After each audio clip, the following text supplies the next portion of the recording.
esos se me vuelven se me vuelven incluso retos. No me vuelven retos. ¿Sí? Sí, te lo juro. Se me vuelven retos. Ay, ¿sabes qué? Esta chaqueta es uno de los principales enemigos de un podcast. Sí. ¿La recién? Bueno. Gracias. Nuevas portadas. Estas son las nuevas. Pues sí, yo las vi, pero pensé, o no sé si Planeta Internacional, no ustedes, van a sacar a propósito pues de la muerte de Kundera. Ponemos acá. Una edición. Una edición especial, no sé, Ojalá, estaría bien. Sí, pues porque... Y mira, coincidió con que habíamos pensado empezar con este libro de los podcasts. Exacto. Iniciar esta serie. No, sabes que me lo voy a acercar porque está bueno tenerlo a la mano. Yo los subrayo, mira cómo los vuelvo. También me gusta conversar con los libros. Oye, pero anota, subrayas. Sí, me gusta conversar con los libros. A mí me da un no sé qué de hacer eso. Yo lo vencí. Lo vencí el miedo porque me parece que un libro no debe ser un objeto de culto, salvo que sea un objeto muy bello, ¿no? Un libro de aquellos de colección que tú no quieras. Pero ni los libros ni los autores son objetos de culto. Y trato de conversar con ellos y dejar mi huella. Me parece acertado porque, claro, yo pierdo mucho las notas. Luego las hacía como en notitas aparte, en tarjetas, y luego las iba guardando en el libro. Pero luego de repente también con el tiempo se pierden y demás. Sí, ¿te sirvo? No, gracias. Yo soy más de agua con limón. Tomar agua en un podcast para hablar es exactamente lo que recomiendan que no se debía hacer. Porque salivas. Yo espero que no estés salivando. ¿Te da sed? ¿Sí? ¿No? Ok. Si no, me avisan. Si no, ya ni modo. Listo. Bueno, entonces... Bueno, vamos a empezar a organizarnos ya para que arranquemos. Tú empiezas, ¿no? Muy bien. Entonces... Tú empiezas, nos presentamos. Listo. No vaya yo a golpear aquí el micrófono. Muy bien. Listo. Probemos 1, 2, 3, vamos bien, así. Ahí 1, estamos. 1, 2, 3, perfecto. Sí, okay. Perfecto. Listo. Bueno, vamos a intentar porque es el primero. Entonces tenemos que ir calentando. Listo. Así que... Vamos. Hola, aquí comienza El Culto. Un espacio para conversar y entender a los libros que han marcado la historia de millones de personas. En este espacio vamos a hablar del culto a la insoportable levedad del ser de Milán Kundera. Sí, la insoportable levedad del ser, Hugo, muchas gracias por invitarme. Me gustaría hablar un poco de nosotros antes de empezar a hablar de este libro. Hugo Marroquín. Director de marketing y comunicaciones del grupo Planeta para Colombia y también un lector aficionado. Y bueno, yo soy Mauricio Arroyave, soy periodista, aunque digamos en esto de los libros no me gusta verme como periodista porque no es ese tipo de acercamiento que yo tengo con los libros. Yo quería siempre que leo un libro contar mi experiencia sobre el libro y creo que eso se acomoda un poquito más en la palabra divulgador. Divulgador de lectura. Y tengo un canal en YouTube que te invito, creo que lo conoces, yo te lo he enviado. Se llama El Ojo Nuclear. Entonces tú entras a YouTube y escribes simplemente El Ojo Nuclear. ¿Cuántos años tienes ya, Mauricio, con El Ojo Nuclear? Pues no me preguntes eso. Uy, no, pero en serio, unos 6. Sí, ya bastantes. ¿Cuántos libros han pasado por ahí? 98. 98 nomás. Que yo haya hecho, no los que yo haya leído, sino los que haya hecho. Porque sabes una cosa, no todos los libros son propicios para hacerle digamos, un ojo nuclear tal como yo lo consigo.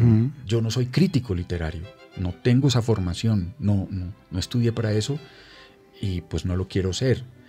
Y por lo tanto, no creo que tenga elementos para hablar mal de un libro o bien de un libro. Solo tengo elementos para decir cómo me pareció.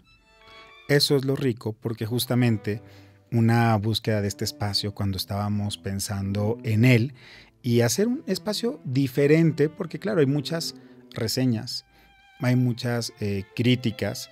Sin embargo, cuando alguien se acerca a un libro, tiene que ver con otras cosas que puede ser no la reseña.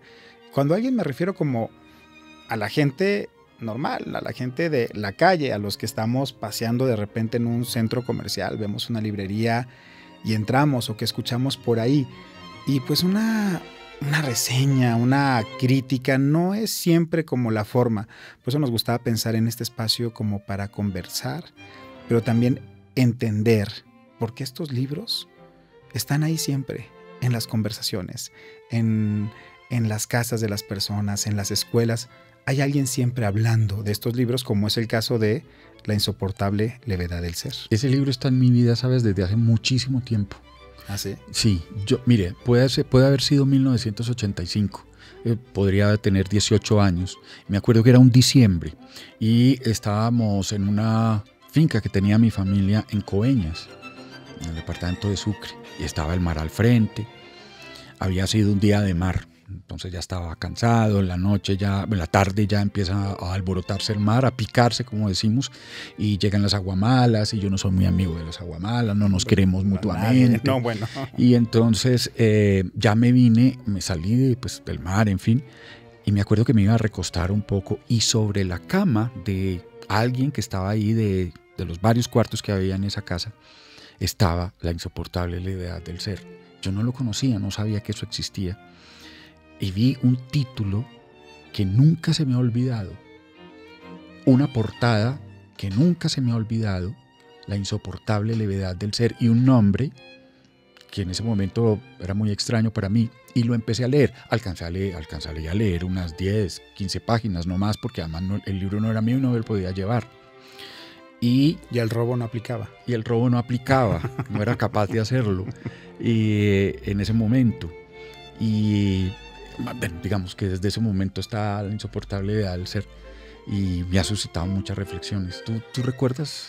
Pues mira, yo llegué bastante más tarde al libro, porque te voy a contar primero, porque esto que tú cuentas me trae también aquí una de las cosas preparando este espacio. Me di a la tarea de buscar algunos datos curiosos que espero poderte contar a lo largo del tiempo que estemos hablando. Pero hay una anécdota muy curiosa de Leila Slimani, esta escritora francesa.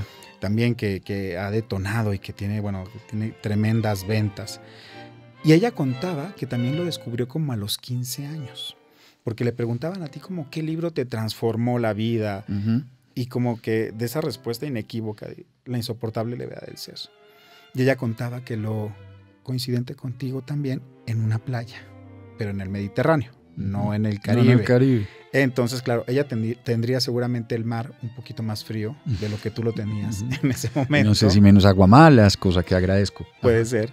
Y estaba de vacaciones de verano cuando, viendo en la mesa de noche de donde estaba su mamá durmiendo, ve el libro de La insoportable levedad del ser y le llama el título.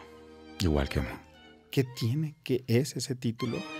Y lo abre, y curiosamente cuando lo abre un poco para mirarlo, lo abre en una parte erótica. Uh-huh. Y fue, imagínate, pues claro, otro contexto claramente cultural. Estamos hablando de Francia, 15 años ella, y se topa con eso y comentaba cómo justamente lo primero que la hizo, como que la golpeó, fue justamente la confrontación de su cuerpo. Y cómo de alguna forma este libro le ayudó como a entender mucho de su corporalidad, de su relación con su cuerpo. Y sí, la hizo escritora. Uno abre este libro, yo lo abrí, y lo primero que se encuentra es con Nietzsche. Sí, claro, duro, ¿no? Entonces uno dice, ¿esta vaina qué es? Pero lo empiezas a leer y te empiezas a dar cuenta que lo estás entendiendo, ¿sí? Yo creo que esto no es un libro pretencioso, aunque es un libro profundo. Es un libro muy profundo. No está escrito con lenguaje académico. Está escrito más bien con un lenguaje sencillo de leer. Evidentemente te exige pensar, ¿no? Pero tú acabaste de decir una cosa que yo sospecho que pasa con mucha gente, por lo menos a mí me pasó. Es un libro que cambia la vida. Hay un antes y un después. Porque yo me empecé a preguntar exactamente la pregunta que hace el libro y sobre lo que trata, ¿no? ¿Soy leve o soy pesado? Y no me refiero al tema de peso, ¿no? Me refiero a uno metafórico, el peso de la existencia, ¿no? Mejor dicho, durante toda la novela uno se pregunta si uno va por la vida con un alma pesada o con un alma leve, ¿no? Y siente que depende de cómo distribuyamos las realidades en esa balanza, uno es lo uno o lo otro. Y me daba cuenta, ¿sabes de qué me di cuenta? Yo soy absolutamente pesado. ¡Qué barbaridad! ¿De eso te diste cuenta? Sí, me di cuenta en ese momento. Estaba absolutamente pesado. Yo solo recuerdo una época en mi vida en que fui leve, y me sentí muy bien.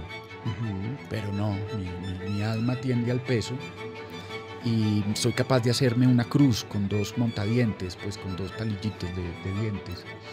Y bueno, y creo que la vida de todos va en eso, ¿no? En si queremos ser leves o si queremos ser pesados, o cómo manejamos las distintas circunstancias y cómo la ponemos en esa balanza.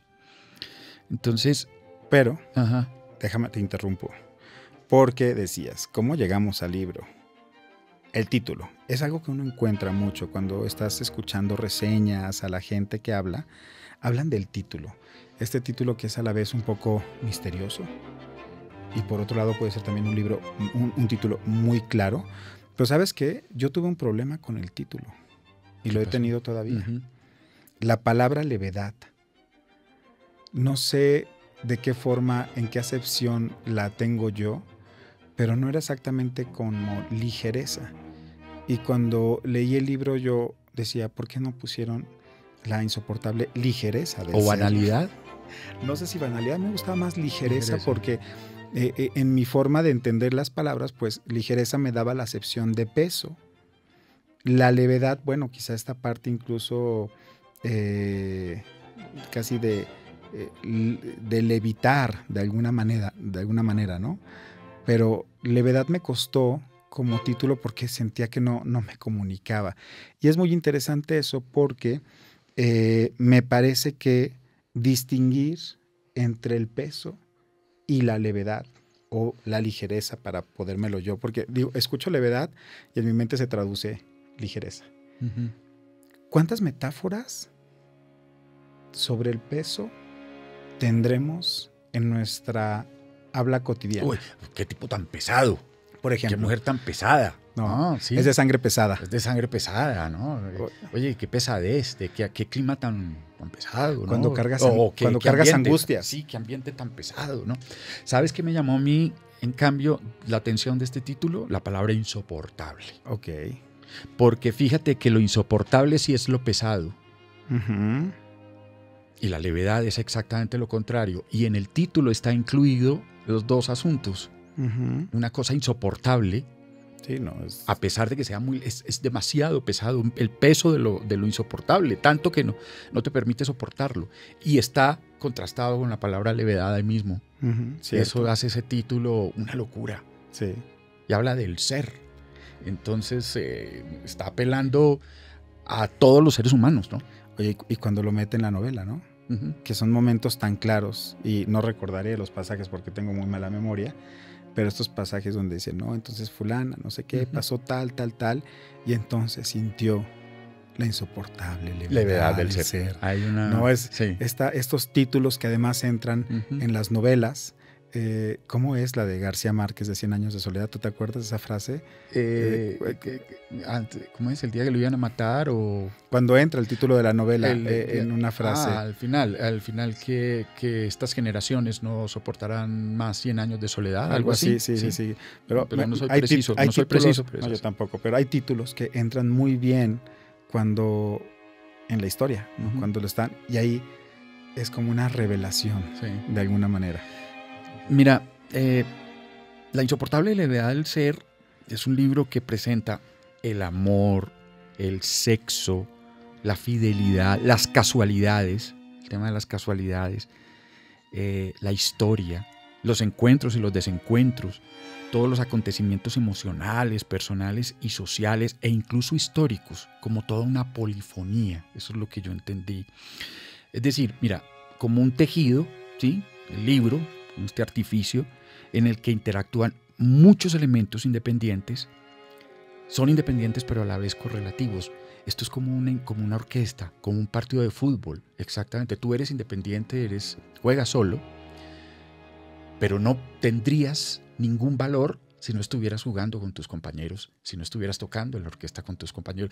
Y eso es lo interesante de esta polifonía. No hay bueno, el solista es el narrador, si pudiéramos hablar de un concierto, pero esta obra en general, todos los elementos que introduce son muy importantes, todos tienen sentido y son válidos independientemente, pero también trabajan con los demás. Y sabes, yo me atrevería a llamar La insoportable levedad del ser como una novela-ensayo sobre precisamente la levedad y el peso de la vida y de la existencia. Eso de novela-ensayo hace parte como de toda una tradición de novela experimental. Y fíjate una cosa, en La insoportable levedad del ser, la trama no es lo verdaderamente importante, sino las reflexiones y las preguntas que se hace el narrador a través de los hechos que describe. Y uno, ¿cómo hace esto? Y fíjate que él va hablando y la historia se detiene de pronto, ¡pan! La historia sale como hacia arriba, hacia un balcón, y ahí está el narrador para hacer digresiones sobre distintos temas. Yo hablo de narrador porque no estoy seguro si es Kundera o no. ¿Tú crees que Kundera está hablando ahí? Está hablando un narrador. Y entonces, lo bonito es que para hacer eso, Kundera usa como ese tono alejado, ya lo habíamos dicho, de los academicismos, y es muy explicativo. Y eso hay que resaltarlo, porque a pesar de esta profundidad, la novela no es nada aburridora ni pretenciosa, y yo creo que por eso el público la sigue leyendo y queriendo, y ha establecido alrededor de La insoportable levedad del ser una especie de culto. El culto. Y fíjate que hay varias cosas en lo que dices y encontramos datos. Por ejemplo, imagínate, este libro estaba muchas veces mencionado en ese libro que entraba en una edad, diría yo, transformacional, ¿no? En esta edad adolescente y adulto joven, ¿no? Entonces quizá desde los 15, 22. ¿Qué está viviendo uno en ese momento? Quizá los primeros amores, los primeros desamores. Ahí la pesadez de la adolescencia, ¿no? La pesadez de la adolescencia, los primeros cuestionamientos de la vida, ¿no? Como cuando uno entra, cuando uno tiene que decidir qué estudiar, y que es tremendo, ¿no? Tener que decidir ¿y qué voy a estudiar? Y a uno le dicen, sí, es que además lo vas a hacer el resto de tu vida, cuando incluso la dimensión del tiempo es bastante complejo de tenerlo, ¿no? Y este libro, justamente con lo que mencionas un poco de esta polifonía, pero también es que es un libro que no importa, yo siento, a ver si lo puedo expresar, sin que no importa tu nivel lector, si eres un lector muy voraz o es el primer libro al que llegas en la vida, es un libro que puedes leer y algo te va a decir. Porque puedes leer desde solo la historia de la novela, la gran historia romántica de los personajes. Puedes tener las otras historias, los niveles filosóficos sobre la vida, sobre el amor, sobre la infidelidad. Sobre el exilio. Sobre el exilio. Sobre lo histórico que está pasando. El pasar de la vida incluso, ¿no? Porque es una novela que también nos lleva como por diferentes momentos históricos de un país, pero también de la edad de las personas. Y entonces creo yo que este libro es un culto porque logra hablarle a la gente en muchas etapas de su vida. E incluso decía alguien, y decía justamente ahora que veía la entrevista con esta Leila Slimani, que es un libro que no importa en qué momento de tu vida lo leas y lo releas, te va a decir algo diferente sobre ti. Eso iba a decir. Yo, mire, este libro, yo he leído mucho este libro. Yo cada tanto ¿Cuántas vuelvo veces? a este libro. Pueden ser unas 4 veces. Ok. Pueden ser unas 4 veces, que para un libro es mucho. Es mucho. Yo para revisar esto fue mi segunda No, apenas. puede ser unas 4 veces. Y digamos que para revisarlo ahora podría, no lo leí todo, pero vuelvo y me acerco. O sea, me he acercado al libro y cada vez que me acerco al libro, evidentemente depende de la edad, encuentro cosas distintas. Y se me hace, inmediatamente asimilo la idea de este resorte redondo, ¿no? Donde das vueltas al mismo punto, una escalera de caracol, los masones, en fin, hablaban de ese elemento mágico, el arte gótico. Dabas la vuelta al mismo punto, pero siempre desde una altura diferente. Y eso es muy interesante en este libro. Sí, porque eso provoca, ¿no? Decías el narrador. Me encanta esa visión del narrador, porque además es una persona que como lector, a veces es alguien que te está contando, pero otras tantas es alguien que además te está contando como su percepción muy personal de las cosas, y es un poco como que, no sé si quepa decir, juzga un poco incluso las situaciones de los personajes. Claro que sí, ¿No? Entonces, lo es casi un juez también. Entonces, pero eso es muy rico porque siento que es como cuando alguien te cuenta un chisme, ¿no? Que ya sabes que alguien te cuenta el chisme de fulano y perengano o perengana terminaron, y entonces te cuentan la situación, pero además te cuentan, ¿no? Y yo pienso que hizo muy mal en responderle esto. Entonces, también hay una cosa de la narración, pero como cuando contamos la vida y hacemos eso. Claro, porque es que incluso el narrador aquí a veces está completamente desconcertado. Parece que estuviera completamente desconcertado Totalmente. con los personajes. Y dice, ¿yo cómo entiendo eso? Y se lo pregunta, ¿no? Y bueno, arroja unas respuestas. Por eso te digo que parece ser una novela-ensayo. La novela abarca muchas cosas. El ensayo puede ser parte de la novela. Pero fíjate, utiliza una trama para la trama y dice, ahora voy a hacer un pequeño ensayo sobre este asunto. Y te invita a mirarlo y hace parte y toma no solamente los personajes de la novela, sino personajes históricos. El hijo de Stalin, se me acuerda, Nietzsche, Beethoven, ¿no? Aquí Beethoven habla de Beethoven. Deberían de poner, cuando lo editen todo esto para el podcast, en la de audio deberían de ponerle algo de Beethoven. Pero es que aquí yo creo que eso ya, precisamente ¿no? Beethoven de Janáček, sí. Son los cuatro. Oye, Beethoven, él es Musain. Los cuartetos, ¿no? Son los cuartetos de Beethoven. Él es Musain, los últimos cuartetos de Musain. Él es Musain, es que, bueno. Eso le decimos a Yuli para que tome nota. Que tome nota. Porque sí. Aquí incluso hay hasta una línea de, míralo aquí. La última frase del último cuarteto de Beethoven está escrita sobre 2 motivos. Es Musain, es Musain, es Musain. Página 41 en la edición de Tusquets. Ahí sí. queda. Para que el sentido de estas palabras quedase del todo claro, Beethoven encabezó toda la frase final con las siguientes palabras. Las lee en alemán, no lo voy a hacer, no va a ser el oso, pero termina diciendo una decisión de peso. Con aquella alusión a Beethoven, Tomás, los personajes ya vamos a hablar de él, volvía a referirse en realidad a Teresa, porque había sido precisamente ella la que le había obligado a comprar los discos de los cuartetos y las sonatas de Beethoven. Hablemos de los personajes, ¿no? A ver, hablemos antes de los personajes. Fíjate que para ver unos datitos, porque yo y el equipo digital, ¿no?, de Planeta Colombia estuvieron buscando cosas para poder contarte, que yo no sé si lo sepas.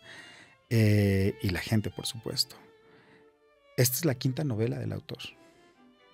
Siempre es como llamativo que es la 5ª novela y quizá la más emblemática. Sí. ¿No? Sin Creo duda. que sí. Creo que Sin es duda. como el punto de llegada para todos, ¿no? Y eso es curioso, porque muchos autores muy naturalmente es la primera novela. Luego la segunda siempre es como que cuesta trabajo. Claro, y luego vemos el desarrollo de la obra. Yo lo que creo es que la primera novela que se dio a conocer internacionalmente, porque si tú revisas atrás, encuentras unos títulos como el libro de la memoria del olvido, la risa... la vida está en otra parte. Sí, la broma. La broma, eso, iba por allá, en fin, que son también muy importantes. Y de fíjate, la risa y olvidos. Y El libro de los amores ridículos, otro. Fíjate que además, qué curioso, el libro lo escribe en checo, su idioma materno, pero el primer idioma en el que se publica es en francés. Y poco después del francés, gracias un poco al desempeño, se publica en inglés. Luego, en efecto, en checo, pero para que se editara en República Checa pasaron 22 años, hasta el 2006. ¿Te imaginas eso? Por la censura, sí. Sí, porque efectivamente este libro, bueno, fue prohibido por su enorme y profunda crítica al régimen soviético que se establece luego de la invasión del 68 para acabar con la primavera de Praga. Ese es uno de los temas que aborda la insoportable levedad del ser. La gente estaba con ira, la gente tenía miedo, y ahí, en ese momento tan convulso, se desarrolla la vida de estos 4 personajes, ¿no? Tomás, que es como el protagonista, que es un médico checo culto, que está reflexionando permanentemente sobre la vida y la condición humana.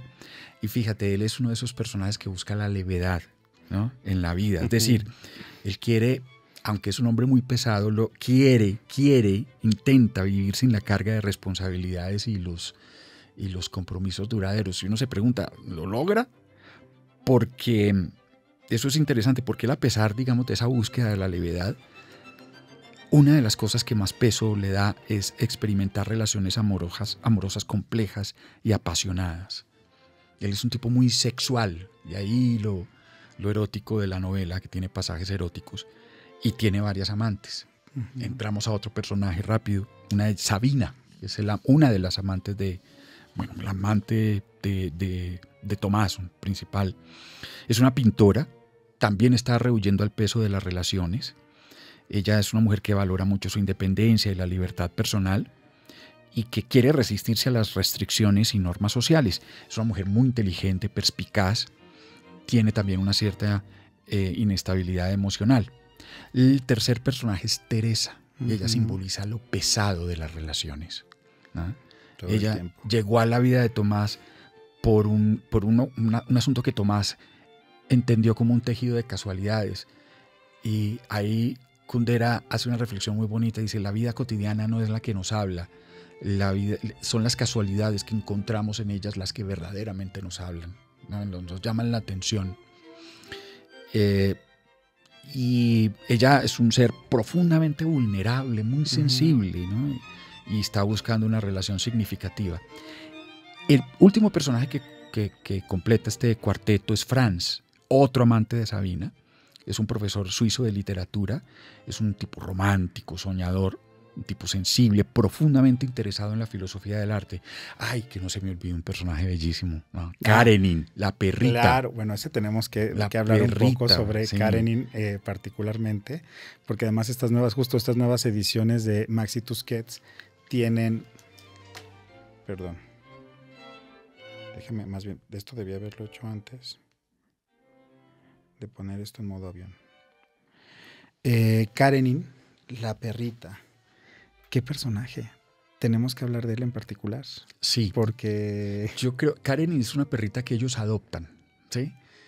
Y no recuerdo muy bien si lo adopta Teresa y se lo... Si mal no recuerdo, era justamente a Tomás le parecía como un poquito en esta búsqueda de la levedad, de, ¿no? Sin compromisos. De no tener, que le pareció que como que un perrito podría ayudarle como a nivelar, ¿no? Como este tema, y que justamente él como que la propone y la rescatan, si mal no recuerdo. Yo no recuerdo mucho esos detalles. El nombre es por... que él decía un nombre que incluso para esta levedad él decía algo así de, quiero que el nombre incluso la refleje a ella, a Teresa, y no a mí. Entonces no quiero como que hagamos un nombre que nos pertenezca a los dos, sino un nombre que la refleje a ella. Y tenía que ver con, ella había leído Ana Karenina. Cuando llega con Tomás, así es. Bueno, está al principio, entonces tampoco es un spoiler, ¿eh? Simplemente... no es un spoiler, es un dato. Pero tenía ese libro, ¿no? También los libros juegan un rol, y es un libro bastante grande también. Y por eso salió el nombre de Karenin. Además que mira, qué tan interesante, pero yo creo que Karenin es el único de los personajes que logra ese equilibrio entre la levedad y el peso. Fíjate que es muy interesante saber que Kundera le dio a un ser sintiente no humano la posibilidad de tener la maravilla de ser leve y pesado al mismo tiempo. Él vive en la eternidad porque no sabe que tiene sus días contados, pero vive poco, vive menos. Y el último capítulo, la última parte, el libro está dividido en 7 partes, se la dedica enteramente a Karenin.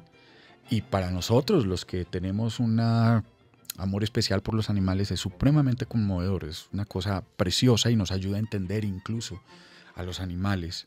Oye, pero te voy a interrumpir ahí porque no, lo de los animales es que me gusta esa idea. A ver, ¿tú cómo ves, eh? Aquí hay dos cosas que también me gustaría como ver tú qué piensas. Por un lado, ¿qué significa? Esto lo podemos dejar solo para YouTube, para extendernos porque va a ser un gran paréntesis. Pero, ¿qué significa hoy día?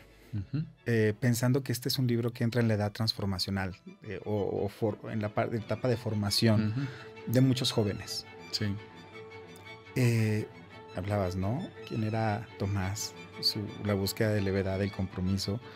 ¿Qué significará leer este libro hoy, donde al parecer vivimos también en un estado permanente de levedad por quizá el consumo de las redes sociales, un poco cómo cambian los paradigmas de cuánto tiempo estoy dispuesto a trabajar, si quiero ser nómada digital, si la gente ya no busca trabajar 30 años en una empresa?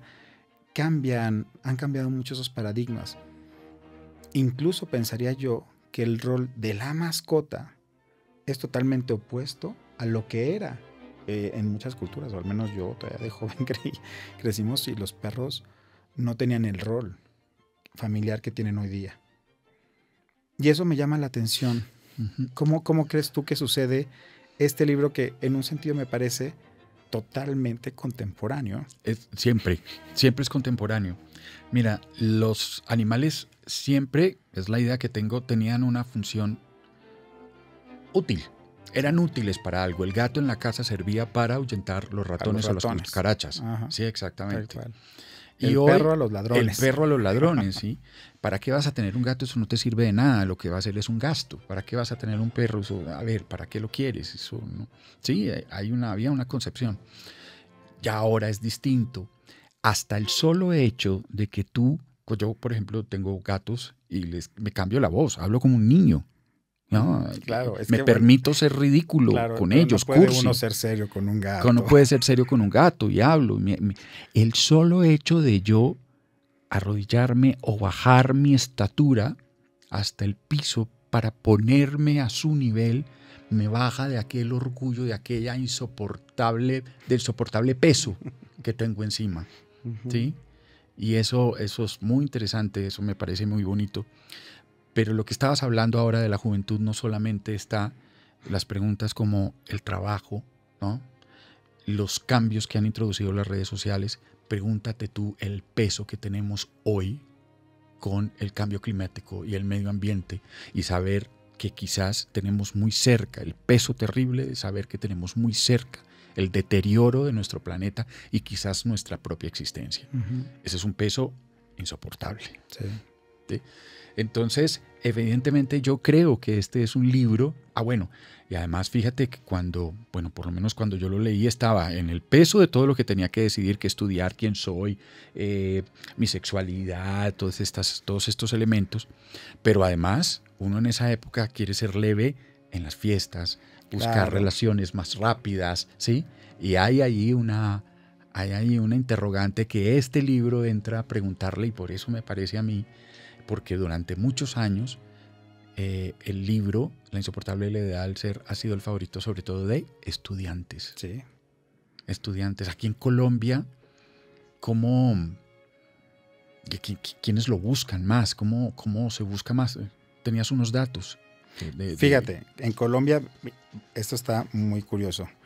Aquí yo creo que ya volvemos. Fíjate que entre los datos que aparecen en tendencias de Google cuando buscamos esta palabra, en Colombia, por ejemplo, en los últimos 5 años, de acuerdo a Google Trends, que es esta herramienta de Google que te permite monitorear las búsquedas, la entidad, la ciudad con mayor, o la ciudad, o pues sí, es ciudad.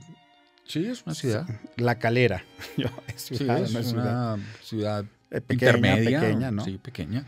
Casi Bogotá. Es más allá, pues mucho más que una aldea, digamos, o un pueblo, ya es una ciudad. Sí. La Calera, fíjate, Wow. en los últimos 5 años. Después está Envigado, Medellín, ¿no? Que es Mira, área metropolitana de pero Medellín. Bueno, de hecho, Pero técnicamente no pertenece a la área metropolitana, pero lo que sí me llama la atención es que son dos ciudades anexas a ciudades grandes. Exacto, ¿no? Habrá que ver si no hay una cosa de servidores o algo así, pero bueno. Después está esta que yo ni la conozco, Guarne. Guarne es un pueblo en el oriente antioqueño muy cerca a Medellín. Bueno. Muy cerca. Después Manizales, Ajá. que también estamos hablando pues de Antioquia. De la Antioquia, ¿no? o sea, grande, de la sí. región. Sabaneta. Antioquia, área metropolitana de Medellín. Fíjate, en los últimos 5 años. Entonces, es como para pensar qué estuvo pasando ahí. Pero bueno, un poco más para acá. En los últimos 12 meses, en Colombia, tenemos Río Negro. Antioquia, también. La Calera. Aquí. Envigado. Sí. Tuluá y Manizales. Mira, Tuluá también, una ciudad aledaña a esa gran Cali. ¿Qué te dice eso a ti? No, Así no pensando, ¿qué está pasando en estos lugares para buscar la insoportable levedad del ser? Yo pienso, no sé, se me ocurre a mí en este momento una búsqueda desesperada de elementos que me traigan no solamente alegría a la vida, sino otra información. Y en las ciudades grandes a veces ya eso ni se puede permitir. Pero hay un fenómeno en todas estas ciudades, ¿sabes?, del surgimiento de librerías, con su cafecito. Correcto. Con su espacio para discusiones. Sí. ¿Sí? Y entonces, a mí hasta pongamos un negocio de eso. No ponemos un bar, sino el conversadero. Pero con alcohol, porque ese es el que Listo, deja más. pero por eso, pero la idea es entrar a conversar. Sí. No, estaba diciendo yo que quizás las librerías se están volviendo eso, ¿no? Hay un fenómeno en Colombia, en el mundo en general, tras la pandemia, con las librerías independientes, muy interesante. En muchos países están saliendo, ¿no? Decías, en esta zona de Río Negro, en Medellín, cantidad de espacios muy lindos. Y es como, porque además como que mucha gente de Medellín como que migró hacia Río Negro y demás. Y hay una cosa muy interesante. Fíjate las siguientes ciudades. Ahorita te dije las primeras 5 en los últimos 12 meses.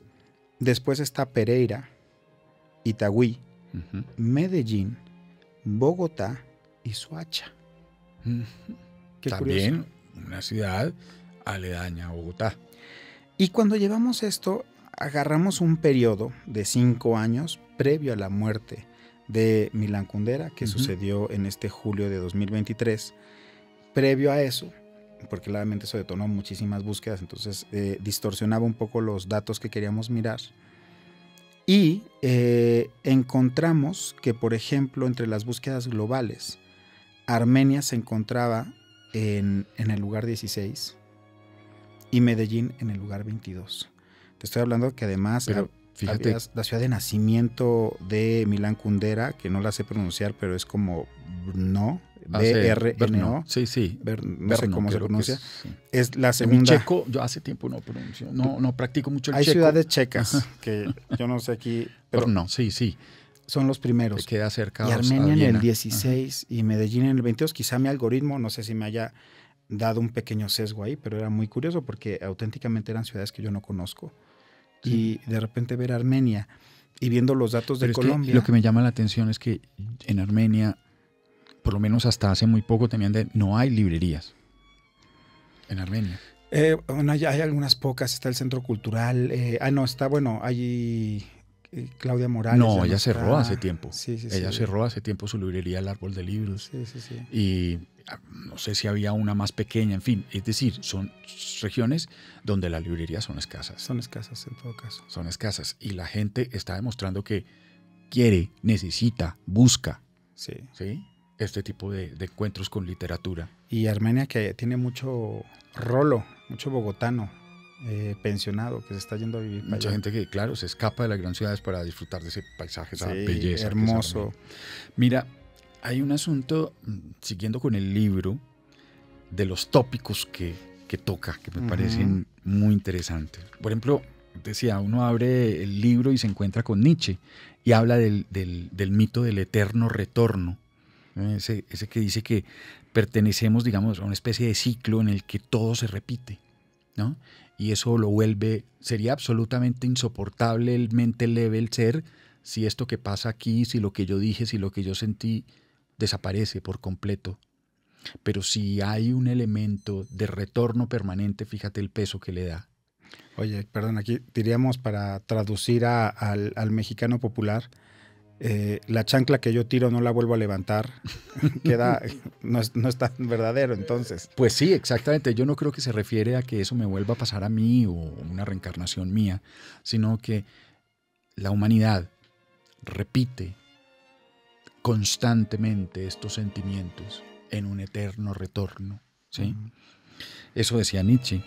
Pero bueno, también habla del alma y del cuerpo, cada uno aportando levedad o pesadez según se mire. El amor, él dice que es el único elemento que diluye, es el elemento que diluye esta sensación, es uno de los más fuertes, de que el alma y el cuerpo son uno solo. El amor te hace sentir que son distintos, es uno de los elementos más claros. Bueno, habla de la compasión. ¿Sabes qué dice de la compasión? Que es el más pesado de los sentimientos, y estoy de acuerdo. ¿Por qué? Una cosa es querer. Es bonito, ¿no? Pero sí, pero fíjate lo que significa la compasión, el peso que te da a ti. A ver. Sentir compasión, tener ese sentimiento por alguien, de alguna manera sentir que tú vas a tratar de ayudar a esa persona a cargar ese peso. Okay. Es eso, ¿sí? Compasión por el mundo es... Claro, reconocerlo como débil, reconocer a una vulnerable. persona, o por lo menos que necesita que yo le ayude a levantar ese peso conmigo. Claro. Mira, incluso la obra habla de la trascendencia de la mierda. ¿Sí? Es una obra ridícula, pero tiene sentido, fíjate. ¿Eso no lo banean en YouTube? No sé. Bueno, yo la creo palabra que no. Con M. No sé, de esa palabra con M. En todo caso, fíjate, no, pero pues bueno. Él dice que el concepto de la metafísica de las heces fecales, ¿no? Exacto. Tiene que ver con que las heces fecales son una demostración cotidiana de lo inaceptable. O por lo menos de lo más vergonzoso de la creación. Y esa reflexión incluso involucra a los dioses. Por ejemplo, si yo estoy hecho a imagen y semejanza de Dios, ¿qué quiere decir eso? ¿Que Dios también defeca? ¿Sí? Pero empieza a haber una dimensión sobre lo que significa esto, por qué me escondo, por qué siento culpa con las heces fecales, con el olor que produce, ¿sí? Porque es un asunto que yo lo quiero tan privado, un poco avergonzado de eso, y empieza a ser una dimensión metafísica. Es muy fuerte. Exactamente. Un amigo me dijo alguna vez, por algún tema, y me dice, imagínate que la reina Isabel también va al baño. Va al baño. No es una imagen que uno quiere. Es una imagen interesante, porque exactamente, fíjate, la vuelve lo que es, humana. Claro. Exactamente. Y eso lleva a Kundera a hablar del concepto muy importante de lo kitsch. Esa palabra de origen alemán, que viene a significar finalmente esa estética que quiere eliminar de la vida todo lo que no queremos que se vea. Estos paisajes alemanes llenos de florecitas, con una casita preciosa donde sale Heidi cantando y el queso, en fin, que se traduce a nuestra vida cotidiana en todas las culturas con unos matices distintos, ¿no? Ponerle una carpeta florida sobre el televisor antes o sobre el equipo de sonido antes, este tipo de cosas es crear una estética cursi, como llamamos cursi. Sí, como de mal gusto. De mal gusto, exactamente, a veces, pero para tapar, digámoslo, alguna cosa que no queremos que se vea fea, ¿no? Un aparato frío, por ejemplo. Pero nuestra vida misma, ¿no? Está pasada por lo kitsch. Nuestros sentimientos, como el régimen emocional en el que estamos, sigue pasado por lo kitsch. Entonces eso, por ejemplo, esas cosas se vuelven muy, muy interesantes. Sí. Yo me pregunto mucho qué es lo que hace que la novela siga atrayendo. Pues mira, ahí para mí creo que tiene que ver, entre muchas de las cosas que hemos dicho. Por un lado, siento que llega, tiene este tema como atemporal, y muchos de estos libros transformacionales llegan como, son los que te permiten entrar al mundo de los libros. Eso es lo que vemos mucho cuando hablamos de los libros de culto, que casi cualquier persona, yo no me gusta decir cualquier persona porque luego parece que estamos como juzgando a las personas, pero es decir, por los hábitos. Gente que no tiene el hábito de leer, y que es un libro, además, digo, depende a quién, pero son 300 343, páginas. una cosa así. Es un libro que se permite leer. Y creo que eso es algo de las cosas que son como importantes. Me parece muy curioso que además es un autor que no fue muy afecto a las entrevistas. No, es cierto. Hay poco. Hay muy poco. Hay gente que dice que una sola... Yo me acuerdo una que leí hace poco del Paris Review, ¿no? Está condensada en unos libros bellísimos. Y habla de eso, exactamente, Kundera. Muy interesante, muy inteligente, sí. Kundera. Popular porque traducido. Este libro, por ejemplo, tiene otra cosa, y es que los capítulos son cortos. Sí, y eso es fácil, ¿eh? Y eso es fácil de leer. ¿Sabes de quién decían eso? De Dan Brown. Dan Brown, sí, que claro. Cuando la gente buscaba la fórmula de Dan Brown porque quiero vender como el código Da Vinci, decían, son capítulos muy cortos. Oye, debemos hacer un podcast de estos con el código Da Vinci, ¿lo hacemos? De una. ¿Sí? No, yo creo que también es un libro totalmente de culto. Sí. ¿Qué quiere decir de culto? ¿Sabes? Yo creo que significa que para poder entrar a ese culto de iniciados, tú lo tienes que leer y se convierte entre nosotros, entre quienes lo leímos y nos encontramos una especie de código secreto. ¿No? Tú eres iniciado en la insoportable levedad del ser. Tú lo leíste, ¿sí? Entonces tú y yo podemos compartir algunas cosas que solo tú y yo podemos sentir porque las vivimos a través del libro. Y eso hace que sea una película de culto. No es, bueno, aunque este libro parece ser también muy masivo, pero tampoco pertenece al mercado masivo de los supermercados y del consumo cotidiano. Es un libro que sigue siendo regalado, entregado para personas especiales. Es un libro que no te deja mal, además, ¿no? Como que cuando lo regalas, sabiendo un poco dónde está la gente, qué es lo que pasa también con estos libros de culto. No dejan mal parado a nadie. Y muchos tenemos el hábito, ¿no?, de regalar libros. Yo regalé, de hecho, regalo este libro. ¿Sí? Todavía lo regalo. Yo no lo he regalado ahora que yo lo sí, pienso. Yo sí lo he regalado. Y lo he recomendado. Mauricio, ¿qué leo para estas vacaciones? Sí, claro, mira, búscate La insoportable levedad del ser. ¿A quién se lo regalarías hoy? O sea, ¿qué tendría que estar pasando una persona para que se lo regalaras? ¿Sabes que creo que una no? tusa. No, ¿sabes que creo que no? Creo que yo se lo regalo a las personas que yo siento que necesitan estar reflexionando permanentemente, y creo que este libro es como un insumo, unos temas que propone para tu reflexión. Eso, por ejemplo, podría ser también para una tusa, una persona que esté... Yo creo que ahora al primer amigo o amiga que tenga tusa se lo voy a regalar. Porque sabes que creo que te podría como... Son de esos libros que terminan siendo de autoayuda por las reflexiones que te provoca, por aquello que te hace pensar. Y hay libros cuando está uno en el hoyo más oscuro y en el agujero más profundo, que cuando te dan como esos pequeños insumos de reflexión, te ayudan a darle perspectiva a un momento difícil de la vida, como es una tusa. O una crisis, cualquiera que sea. Pero crisis... Bueno, crisis personal. De edad, la crisis edad, de los 30, ejemplo, sí, de los 40. Por ejemplo, las crisis de edad. Bueno, sí. Por ejemplo, las crisis de edad. También se la regalaría a una persona que yo sé que tiene eso, capacidad de entender, ¿no? O de reflexionar no una persona que en este momento esté en un estado, digamos, de levedad, ¿no? Se la regalaría también a un joven, sin duda. Total. A un muchacho de 15, 16 años. Total. Se la regalaría en un cumpleaños o en, no sé. Totalmente. O porque sí.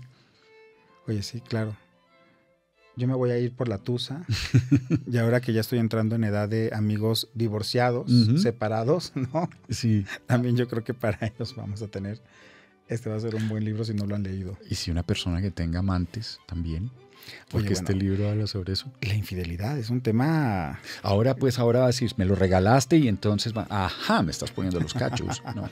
Para que entiendas por qué, porque además la perspectiva del infiel, cuentan o he escuchado para aquella gente que ha sido infiel, hay una autojustificación del por qué ser infiel, ¿no? Hay siempre una explicación de, no, es que el sexo es diferente al amor, no es lo mismo. Y por eso puedo permitirme tener relaciones sexuales con otras personas, porque estoy haciendo algo totalmente diferente.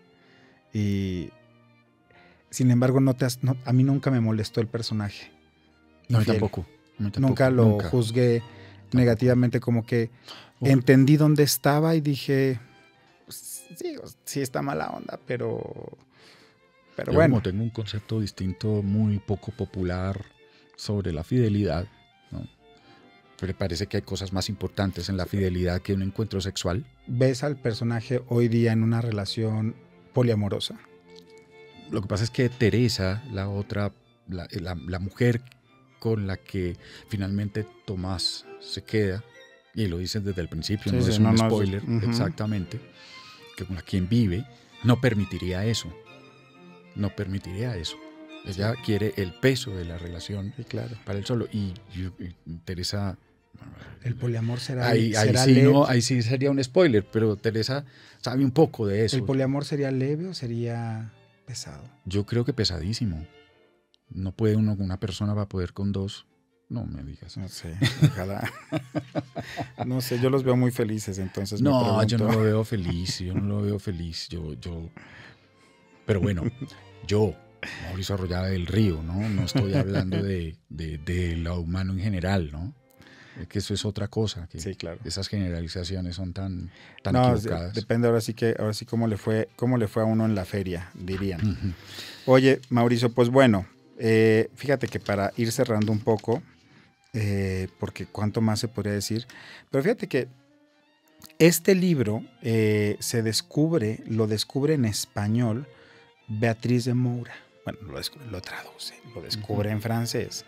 Beatriz de Moura, fundadora de Tusquets Editores. Y cuando empieza a formar este catálogo y empieza a ver en Europa, ¿no?, qué es lo que está sucediendo, llega ella y su esposo Tony con Milán Kundera, una vez que ya había sido el libro publicado en francés. Ellos tenían como una cosa con quien los había editado hasta ese momento en español y estaban como cambiando. Ella escuchó como eso y fue a cambiar. Y una de las cosas que ella se jugó como una carta de negociación es si lo traducimos del checo al español o del francés al español. Fíjate que... Qué buena pregunta, sí. Yo me imaginaría que del checo, lo que pasa es que es tan difícil. Pero justamente sí, eso hicieron. ¿Por qué? Para que conservara justamente lo que ella encontraba en el idioma original. Y entonces fue una de las cosas que convenció que ella tuviera como ese dilema, fue lo que convenció a Milán Kundera y a su esposa de darle la obra para que la publicara en español. Y desde entonces, pues Milán Kundera, yo creo que si uno piensa en Tusquets Editores, piensa en Milán Kundera, ¿no? Hay autores emblemáticos de la colección Andanzas de Tusquets. Y esta portada, además, no sé si en YouTube la pueden ver, la portada. Bueno, fíjate que aquí conseguí un datito. La portada que aquí, bueno, aquí se puede ver, en YouTube la podrán ver, en el podcast la pueden buscar. La pubertad cercana a las Pléyades, 1921, de Max Ernst. Exacto. Collage de fotografías. Es un collage, fíjate que es un collage porque además vemos la textura. Es un collage que está hecho sobre cartón. Entonces, si te fijas, incluso se ve como el rasgado un poco. Sí. Y es una pieza muy pequeña, de 25 Es centímetros, chiquita. muy, muy pequeña. Y básicamente, pues aquí hay una pieza de una mujer, ¿no? Como levitando, como un cuerpo y ahí sin gravedad, como flotando desnuda, sin rostro. Y justamente el artista le quitó, ¿no? El rostro para un poco dejarla, ¿no? Como sin identidad. Y bueno, es esta portada también como Claro. muy, muy linda, con elementos y además lleva Max toda la Ernst, vida. surrealismo, exactamente, que se apoyaba mucho, digamos, en lo onírico, Ujú, en los sueños. total. Y esto es una imagen de un sueño, Ujú, del surrealismo, ujú. exactamente. Finalmente, para acabar, me gustaría decirte, sabes, Hugo, como yo te decía, yo soy tan pesado. ¿Sabes qué? Creo que me gustaría a mí tener la gravedad de la luna. Un pequeño paso pesado por otros 8 volando. Eso es muy bonito. Eso es muy bonito. Yo evidentemente no podré decir lo mismo con tan bonitas palabras. Pero lo que sí diré, porque también hemos de aprovechar, es para invitar a la gente a que converse con nosotros, que entren también en la conversación a través de las redes sociales de Planeta de Libros Colombia, que es muy fácil porque además en cualquier red que se metan, sea TikTok, Instagram, Threads, antes Twitter, ahora X, Qué horror. Facebook, YouTube, ponen Planeta de Libros Colombia y pues el primer resultado es Planeta de Libros, así que ahí se van a encontrar con todo un universo de libros para conversar, entre ellos por supuesto La insoportable levedad del ser, o en la página web planetadelibros.com.co o depende del país desde el que nos escuchen o nos miren, .p.ar.mx, EC para Ecuador, entonces desde donde sea van a encontrar el resultado. Sí, y también, sabes, yo hice una reseña en el canal de YouTube El Ojo Nuclear de La insoportable levedad del ser. Hoy miré esa reseña, en estos días la miré y ya no estoy tan de acuerdo con ella. Hubiera cambiado la reseña, pero claro, ¿por qué? Porque evoluciona y cada lectura lo mira uno distinto. Oye, Pero bueno, podríamos, para una parte, podríamos despedir el podcast aquí, pero podríamos decirle a la gente de YouTube en qué difieres de tu reseña, brevemente. no sé, en que no me di cuenta de muchas cosas que me di cuenta en esto último que leí. Creo que la reseña no apuntó a la verdadera esencia del libro. Ok. Duro. Pero era otro Mauricio. Era otro Mauricio. No es este. Exacto. Bueno, eso pasa con La insoportable levedad del ser. Que somos insoportables. Mauricio, mil gracias. A ti. A la gente que nos escucha, nos ve. Oye, ¿hacemos lo del Código Da Vinci la próxima? Yo creo que ya, ¿no? De Código Da Vinci, si nos lo autorizan. Sí, dice que sí. Listo. Ya estamos. Hacemos. Gracias.